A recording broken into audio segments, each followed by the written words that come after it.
Happy Halloween, adventurers, and welcome back to Abnormal Voyages. My name is David, and today we find ourselves in Altoona, Pennsylvania. We have a very special spooky treat in store for you today. We are here at the Castle Halloween Museum, a very exclusive location that is by appointment only. So, if after watching this you want to come visit yourself, which I highly recommend, make sure you call in advance to set something up.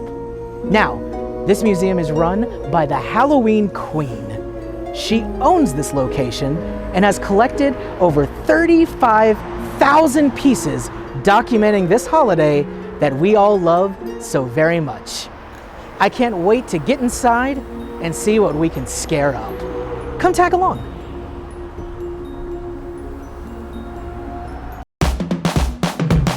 We're going to a place that you've never heard of before. It's Abnormal Voyages. You're gonna learn something new. We're gonna open new doors. It's Abnormal Voyages.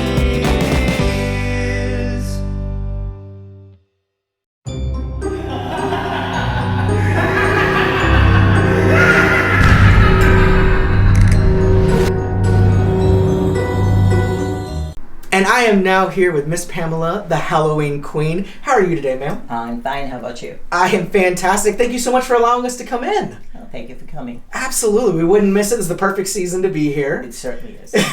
So I'm curious, how did you get started with this wonderful museum? Well, I guess, you start as a child with, Susie Smith and Edgar Casey and all the paranormal books. And I was a New Englander in, the fall foliage and Understandable. pumpkins and all the good stuff. And then just being fascinated by the paranormal. And, of course, the Salem Witch Trials are from New England. And I'm a history buff. And I love history. And I don't like things that are segmented. I like everything as one big thing. I want to know what caused it, how did that affect this, and so Halloween was always a very exciting thing for me, not only because of its color, but because of its history. And Halloween has a much richer history than a lot of people know, correct? Oh, absolutely. I mean, most of what they know is 90% wrong. Wow. It's the hype that we see on, on the news and on television and the radio and whatever. It's what it is and what what can be documented it is and how it's been affected is not like we see, in the movies. Right, kind of distorted from where its roots began and everything, right? Absolutely. Well, just a little bit I've seen so far, I love that it looks like you mix a lot of the vintage and that history kind of leading up to the more contemporary pieces, right? We cover over 250 years here. Wow. We like to go from the historical to the contemporary. To the contemporary, it could be the folk art, and it could be things that are being made today, whether they're commercial or artist made. We like to have everything pulled together. It's like if you've got a salad, it's not just lettuce. That's not a salad, that's just a bowl of lettuce.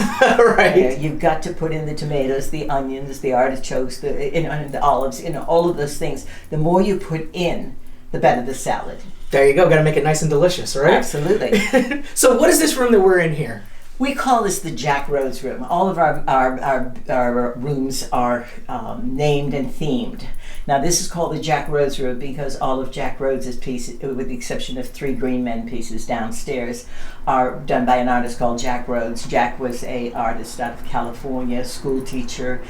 He passed away in his 80s, and he was very beloved by everybody in the folk art community because he was the one that sort of started that whole renaissance and taught other people and vetted them and showed them and he was just a guiding light.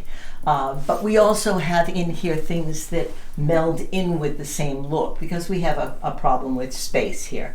So we have all of not all of them, but many of the lanterns in this room, which cover over 100 years. And we can see how they've changed, and you can also see the sameness of a lot of it as opposed to some of the folk art. We also have our major postcard collection in here, and some of the Denison pieces are in here. Of course, I attribute to Vincent Price, who is the god of of course, folk yeah. art. Not folk art, of the horror movies. And when we consider horror is scary. It is not horrific. You know, you don't, leave that. You feel entertained at the end of the movie, or say, oh, good, I got the bad guy, got it. Right. It's not chopping people up, and it's not blood and gore. That's too much like the 5 o'clock news for me. But it's a case of getting. Bringing things together that interrelate, and we try to do that even though we theme the rooms. We try to interrelate all of the things in Halloween, and they overlap. Many things overlap from category to category, and then you have a problem saying, where do I put this? Which room does it go in? Exactly. Very understandable. Now, I noticed over here, is this you with Miss Martha Stewart? Yes. Mm-hmm. That is very cool. And I see that the witch here is this one right here, right? Mm-hmm. And then we've got the Gamboni pieces in the carriage. Oh, so these ones are made by the same... No, these are made by another artist. This is Okay. done by Jack Rose. These were done by Christine Gamboni. I was allowed to bring one piece that was, non-vintage, and that's what I chose, but I sort of cheated and put in other... It looks like they sit together. Inside That's the one carriage. piece. Yes. And they were very happy to go, I will tell you. They were very happy to go visit, And what was the story behind these puppets up here? They look... Those are Jack Rhodes's pieces as well, and all of these in here. And you see the teapot is the one that's on my the cover of my book, The Tastes and Smells of Halloween. As I said, he was such a fanciful person. So creative, but also his fancy was there. Right. He had a lot of, that je ne sais quoi that's way above the fantasy level. Right. And you get it in his work. It's happy, it's benign, it's silly. They have their worlds. They have their occupations, and that's the great thing about it is the fact that they're not just still figures like you get with a lot of the early pieces. They have worlds that he's a costume designer, that's a magician over there in the corner. This man is out, driving along in his super pumpkin mobile, it looks like. Model of the day. These guys are musicians over here. This little cat over here, he's reading a ghost story and being petrified by the ghosts that are telling him the story. So they have a purpose. They have their own magic about them, their own lifestyle. Absolutely. It looks like they're kind of telling a whimsical story of their own, even though they are just one piece. Absolutely. Well, so, almost because they are one piece, And Jack also did a wine, and he did the label, for the winery and stuff that we have in there. So that's sort of fun to see the label, and he signed all the bottles that we got, But it was very, very, very artistic and kind gentleman. Yeah, it looks like he definitely left his mark on the world. Oh, absolutely.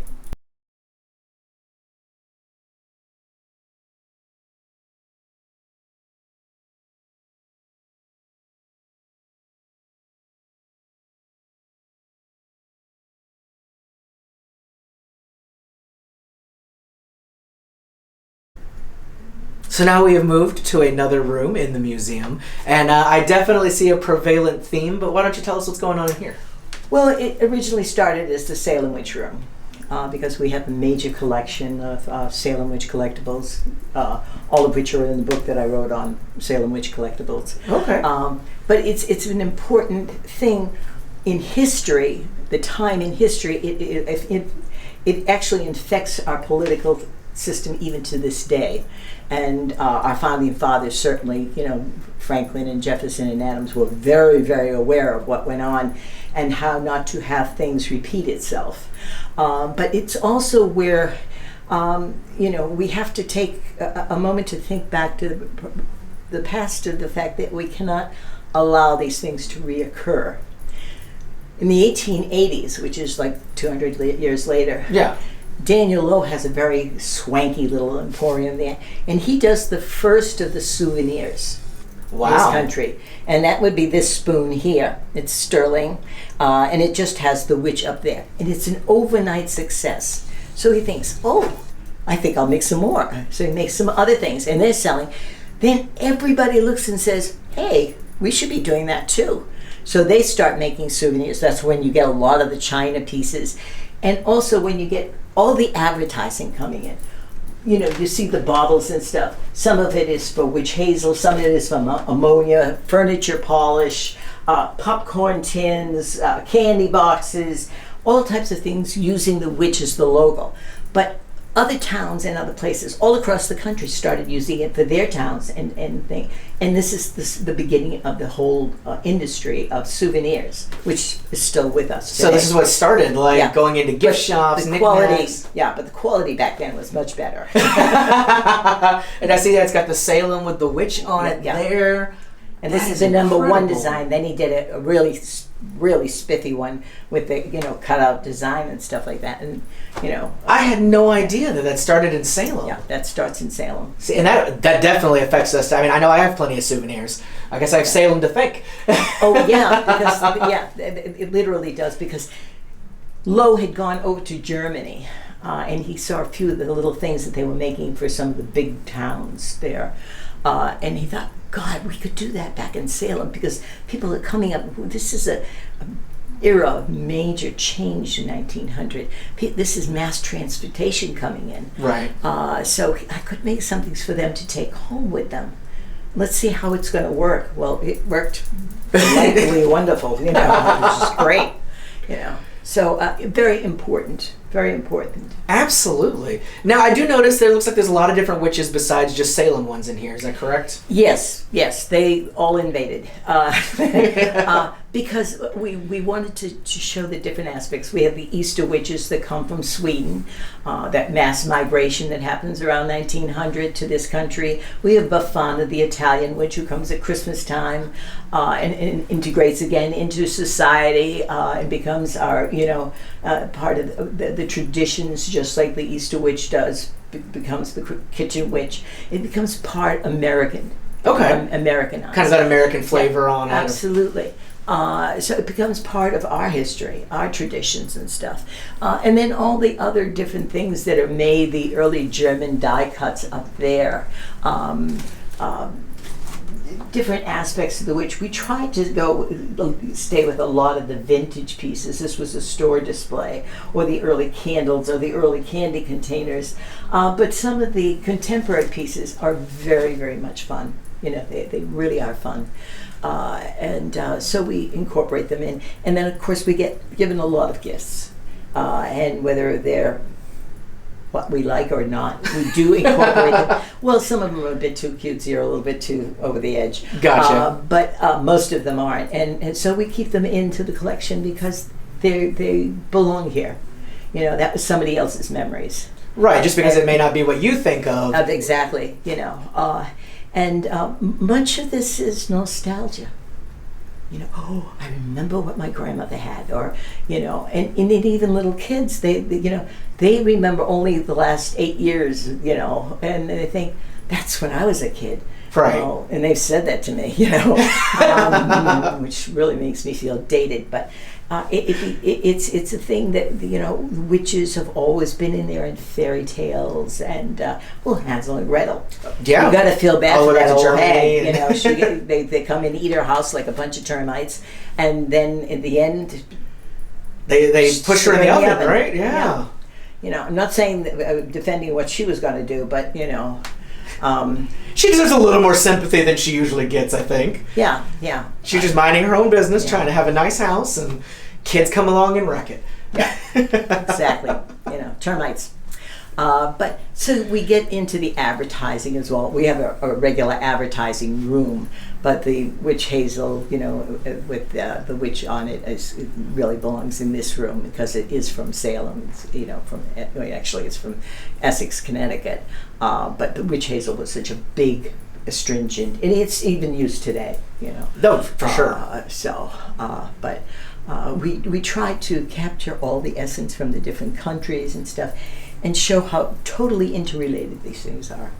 And do you know, when did the witch kind of become associated with Halloween specifically? Was that ever a specific time period that it kind of crossed into that? Mother Goose era? Yeah, she's what becomes Mother Goose. She's the hag, the witch. Then this takes place in the Victorian era, towards the end of the Victorian era, when we're just getting back to allowing Christmas, because it was banned for so long by the Puritans and good old Cromwell. But it's the anthropomorphism of taking the witch, which we don't kill and destroy anymore, and we make her the hag, the crone. And she becomes the woman who cleans the cobwebs from the sky. She becomes Old Mother Hubbard. She becomes all of the downtrodden, old, ugly, kind of caretaker, behind the scenes kind of woman. You pity her because she's so poor and hardworking. She's never going to get very far. But at the same point, she's no longer evil. So she becomes the symbol of Halloween, and then she becomes the symbol of all of the things that branch off of that. It's sort of like the Good Witch type of thing, and I hate to use that because that everybody thinks of the Wizard of Oz, and that's not. It's way before then. But it's the fact that because you're not evil, that doesn't make you good. Because you're good, that doesn't make they don't put that. Evil. It's not that kind of black and white. Yeah, she's just old and ugly, and poor, very poor. And that was very important. Was the fact that she was the downtrodden. So she becomes all of those symbols and stuff, and she morphs from that. You'll see a lot of Mother Goose on the goose rather than the broomstick. Right, definitely. Because those predecede the broom. I guess kind of making the typical witch a little more palatable when you're putting it with the goose and a lot of the misogyny has been toned down tremendously. Yeah, I mean that's what the roots of it really go back to. Oh, absolutely. We're still stuck in that mode. Well, I'm definitely glad the witch has survived, and I think there's definitely more of a following now. Like witches are kind of in there, like, oh, it's cool to, Yeah, it's too much of a caricature. I think, you don't wake up one morning and say, oh, I think I'll become a nun, or I'll become a witch, or I'll become a rabbi or something, because I like this outfit. It doesn't make sense. They take it as more of an aesthetic. Aesthetic, and also the look of the person, or the way they think. You see something, you want to emulate it. But that doesn't mean, I always thought nuns were the coolest looking people with their long habits and stuff as a kid. Certainly didn't want to become one. But it's something different. Right. And it's not the same old. So today there's a lot of, I call them the popcorn and peanut butter people. Well, at the very least, I think, that difference is probably what put them so much with Halloween. Because I think that's what a lot of people like, is that it's a different kind of counterculture of a holiday. Yeah, absolutely. Yeah.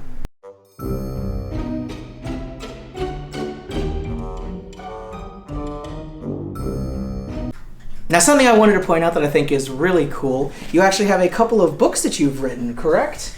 Actually, I've done 11. Wow, okay, so we got a couple here. What is this one here? That one's on Washington's Haunted Past. It's the ghost stories that, not the horrific ones, but the ones that are politically oriented, the ones that are in the White House, the ones that are in different buildings, and the whys and wherefores of what would cause this person to be upset enough to go back to those places. Okay. And maybe I spend a little bit too much time on Lincoln, but I mean, he's one of the most fascinating figures out there. Well, his ghost is, because well, we won't get into it, but we love ghosts. Keep going. I would be going for an hour on Lincoln's ghost. But I wonder how much has been suppressed of what they will never talk about. Harry Truman used to talk to him all the time. Really? Oh yeah. Wow. Wouldn't I love to have been the fly on the wall? So, I mean, he probably doesn't show up these days in politics. They're obviously not talking to Lincoln. A lot of the things that took place and the whys and wherefores of how they happened and how they influenced people and the buildings that they were in and why certain places are the way they are. And I tried to do it very logically, so that there's none of this. Well, it could, maybe it's this, it's, Right. the ghost came down and did that. That's sort of silly. Sure. You want to get the thing to think that yes, this could happen. This could be real, and I'd like to go to that building myself and check it out. I mean, my dream has always been to sleep in the Lincoln bedroom, always. And just see what happens. I think. When years ago, and I shouldn't be wasting your time on this. Yeah, but no, years it's not ago, never a waste. My godmother worked at the White House with the first ladies, and I went to breakfast with the president at that time, and she had to go upstairs to get something, and I went with her, and I saw Lincoln's ghost going down the thing, and What? I went to go forwards. The next thing I knew, she had me by the scruff of my neck, pulling me back, and she turned me around and said, "We don't see anything." Wow. Turned me around, and we went downstairs without getting what she wanted to get.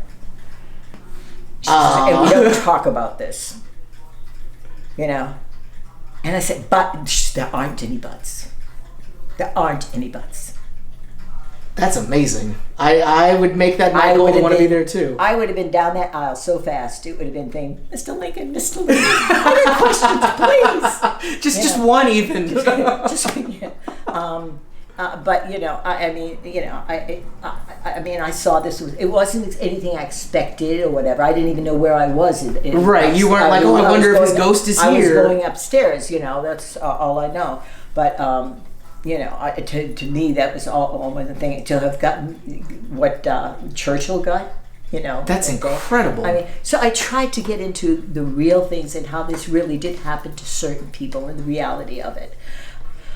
And a lot of the buildings and stuff. So it's like the history of it, and then the stories of yeah. the hauntings there. Yeah. Fascinating. And then looks like these here are kind of the same things. Is there some of the Halloween collection books, correct? Yes, I have 3 of the ones that came out with Schiffer, and then there's the Taste of Smells of Halloween, which is a cookbook, bogey book, plus other books that have come out. And what we try to do is show you the things that were done, were made, give you an idea of them over the years. Because if you don't know something exists, you can't go looking for it. And if you do know it is, you can keep it as like, God, would I love to find those. I mean, I have certain things in books that I would love to own and things that I've never seen them for sale. And then you finally see pictures of them and you're like, oh man, I didn't know it was a thing. Yes. But these are a lot of the things that are here at the museum, just a small amount of them. But it also works for me. Sometimes I'll have a book out and say, do I have that piece or not? It's an awful lot of money. Do I have it? And then I can look in the book and say, oh yeah, I do have that one, Now, are people able to get these online anywhere, or do they have to just come here in person? Some of the books are available online through Schiffer Publishing. Okay. The Taste and Smells of Halloween has to be bought from us here. Arcadia, a history press now. You can buy any of my books from them, and the others. There's a couple that are no longer in publication, and the Stonehenge book can be bought out of Scotland. You have a book about Stonehenge? Yes, the Stonehenge book is here. We also have a Stonehenge section here at the museum. I would love to go see Stonehenge someday. It's such an interesting history. It's the most magnificent place in the whole world. I cannot tell you the excitement I feel every time I get there. That's incredible. It is just absolutely. And I've been to Avebury, and I've been to Woodhenge, and a lot of the other Neolithic sites, and you get a real sense of proportionment of I am today, they are yesterday, but we're one and the same. But when you get to Stonehenge, the electricity is so high. It is so beautiful. I definitely want to make it out there someday. It is just the best. The best. Well, there you heard it. Some amazing books. Definitely check them out online, or when you stop by, she'll even personalize and autograph them for you when you visit the museum. But for now, let's go see another room of the house. Okay, so now we've gone from some of the historical and vintage to something a little more modern. What is this room in here? This is Nightmare Before Christmas. One of my favorite movies. Absolutely, and I love it in Japanese. That's my favorite. I love it in Japanese. It's so cool. Anyway, This is where we put in everything that goes with Nightmare Before Christmas. And we also have a section for the videos and the audiobooks and the old-time radio programs. All the different media and everything. So that we can show people the difference in there. But we've got a lot of the movies of Nightmare in the different languages, and which not enough of them because I love hearing them that way. But we started right in the beginning with Nightmare because we think it's so wholesome. It's so much fun. It really should have come out for Valentine's Day. Really? It really is a love story. The music is romantic. The story is, one of those dumb romance movies, that, you just know that, he's a dumb guy and he's eventually going to wake up and, it's going to be, girl meets boy type of thing. What he was looking for was right next to him the whole time. Absolutely. And there's a lot of wisdom in it. There really is. I just wish they had done more of the Bone Daddy Band, which I just love. I love those character designs. I just loved it. And the thing that it was the fact that you had so many different. The music is fabulous. Absolutely. You had so many things. The fact that you had Oogie Boogie, who is one type of music. You had the mayor, who is the typical politician, especially for today. Very two-faced, very absolutely. I think every politician should have one on their table, their desk. But it was fun all the way through. And even when that scene where you're getting up to Oogie Boogie's going to destroy Santa and everything, right? You get this great feeling that I know it's going to work out okay. And it has to work. Even out when okay. Jack's sitting there in the wreckage of the sleigh. I'm not horrified. And that section with the sleigh, as you said, with the angel and stuff, all is that reminds you of Doctor Who.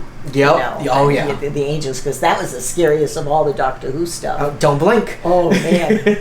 I wouldn't want one of those in my yard. But it was such a delightful thing, and I think that instead of playing it around Halloween, they should be playing it just before Valentine's Day, all the way around Valentine's Day. I think you make a strong argument for it, for sure. Oh, it definitely is. It definitely is. But I can't believe every now and then we get people that have not seen it. I can't believe anybody hasn't seen it by now. Well, it's a classic. And the kids will turn around and they'll like, really? See, you got to educate your parents. Because it is delightful. It's benign. It's nice. You could live with those people, most of them. Oh, yeah. And they all feel like real characters, even if they're this, crazy vampire or something. Yeah. You see some of that humanity still in them. Oh, and Lock, Shock, and Barrel, those are many a child that I've seen. Probably some you've had in here, right? Only one or two, thank God. But you see them in the grocery store all the time. I mean, I watched one the other day and I'm saying, oh my goodness gracious, I hate to think what it's going to be like when it's 12 and 14. But, you've got to have those nice things to bring back being nice, and that makes a lot of difference, I think, is the fact of we don't have to be nasty, we don't have to be ugly and stuff like that. And I think that gives you that warm feeling, that you can, that everything's going to be okay, It can be exciting and fun without being like the worst things Yep. Now, always the silver lining after the cloud. I know you kind of mentioned how Nightmare Before Christmas is kind of a Halloween movie, but Halloween movie doesn't mean horror, right? Oh, absolutely. That they can be separate genres. They're not the same thing. They are very, very different. They are completely different. It's the alpha and the omega. Halloween has always been a harvest holiday. We have gotten enough food in for the winter, we will survive. And this goes back centuries. But even at 1900, people did not have refrigerators, freezers, none of this stuff. We didn't have electricity around 1900. We just had gas lights in. To save meat, you had to just salt it. Exactly, or dry it, or whatever. It was just, or go out and do ice fishing or whatever. It was a very, very different time back then, and making it through the winter, was all the difference. And this is why the Green Man, which becomes Father Frost and Father Christmas, is so all important, because this is what gets you through that winter. It's like, Charles Dickens' Christmas Carol, The Ghost of Christmas Present. That cornucopia, that we bring into Thanksgiving. That cornucopia is the life force. It's going to take the one green pea that you have to share out amongst 3 people, to a whole bowl of green peas. It helps. It gives you the blessing of life. It gives you that continuance, which is very, very important. Yeah. And back then, the kind of period of Christmas, wasn't that like halfway through the winter, like showing that, you were making it through? It was the beginning, really, of the winter. Because winter, really, far as most people concerned, was most transportation with those 2 legs that you got up, with you. That's it. If you're very lucky, you might have a horse or a donkey or something like that. You have to be a little bit wealthy to have those things. Of course. If you wanted to go visit your neighbor, who was a minimum of like 5-10 miles away, you got out and walked. Because that's how you got. There was no quick feet just to be there. If you walk there, you have to also walk back. So visiting was you were cut off. You were isolated constantly. And this is why so many of the weddings and betrothals took place at Halloween, because that's when you did it, because the passes and the roads are not impassable getting there, It made that difference and stuff like that. So that's when most of those celebrations took place. It became part of that Halloween tradition, getting engaged. You'll see that on the postcards and stuff like that. They would say Saint Matrimony was the patron saint of Halloween. Okay. Because you got engaged, you got married, you did all the things like the forfeits and the things that, little traditions and games and stuff that made you in close proximity to that man or woman, that, the big question was going to be popped. This is definitely the one. I saw him in the mirror behind me. Well, naturally, he's standing there. All of these little things that you all these kind of wives' tales now. No, these were games that they played. Okay. But there was a lot of it was set up, which is fine. It's part of the game. It was like traditions of its own, like a rite of... Absolutely. But they were a completely different time. And people forget electricity hasn't come into the houses. Batteries don't exist. Cars are just in the near future. Trains are just becoming mass transportation. All of these things don't exist. Photographs were so expensive. Now we walk around with, little video cameras and got it in your pocket. And 10 years from now, they're going to be gone, those pictures, and we're never going to know what those things were, because that was the memory, that was the remember me that you get constantly you get it in the Day of the Dead, certainly, that wonderful little movie, Coco. Love it, yes. One of the Pixar best. I love that. Because it's what I was talking about for so long when we get into that particular room, the mortuary room, the Day of the Dead and the Memento Mori, is remember me. I existed, I am, I think once everybody forgets who you are, then you don't exist anymore. Gone with the sands of time. So. Well, luckily we have places like this that can live on after people are gone and continue this story and traditions that's been built. Well, we hope it will, continue on, It's just finding, people to perpetuate it. Absolutely. Keep it going. Well, speaking of which, if you have any Halloween items that you would like to have donated to the museum, we're going to have some information below where you can send things in or reach out and see if it's something she'd like to accept. So definitely that, and always accepting donations, correct? Absolutely. Yep. That's what keeps us alive. There you go. We've got to keep incredible places like this going so that everyone can come and experience it and keep growing the Halloween that we all love. Absolutely.